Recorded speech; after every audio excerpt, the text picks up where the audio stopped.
Hello teachers! Share ko lang po yung ginawa kong PMS portfolio o yung performance management and evaluation system for highly proficient teachers o ito yung mga master teachers. So ito yung table of contents.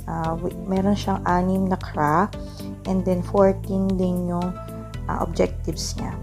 So for CRA 1, Content Knowledge and Pedagogy, CRA 2, Learning Environment, CRA 3, Diversity of Learners, CRA 4, Curriculum and Planning, CRA 5, Assessment and Reporting, CRA 6, Personal Growth and Professional Development. So for CRA 1, Content Knowledge and Pedagogy, yung Objective 1 natin, ang means of verification niya ay COT. So isa lang yung MOV na kailangan natin dito at ito yung COT rating for Master Teachers. Next po sa Objective 2, kailangan po dito ng dalawang MOV. Isang pang classroom observable practice, ito yung COT, and then pwede kang mamili ng kahit na alin dito sa 4, isa lang yung kailangan para naman sa non-classroom observable practice.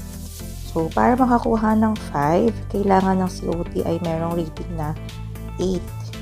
And then doon naman sa non-observable naman or yung NCOY natin, ang nilagay kong sample is action plan kasi dun sa performance indicator, ang nakalagay doon para makakuha ng 5 ay led the utilization adaptation of refined enhanced strategies to promote learner achievement in literacy and numeracy as evidenced by MOV4. And yung MOV4 ay approved action plan highlighting the utilization adaptation of refined enhanced strategies.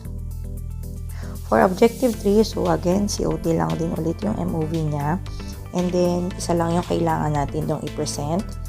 For CRA 2 Learning Environment, Objective 4, kailangan natin mag-present dito ng dalawang MOV. So, yung isa ay yung Classroom Observable Practice. Ito yung COT.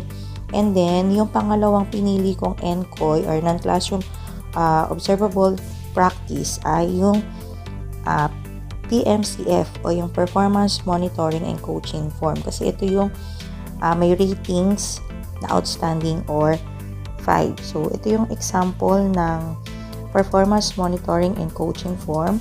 So, meron ditong date and then significant incident description. So, naglagay ako ng dalawang example, one positive and one negative. And then, impact on job. Kung anong coaching mechanism, pwedeng meeting by group, one-on-one learning action cell, sessions, walkthrough observation, or workshop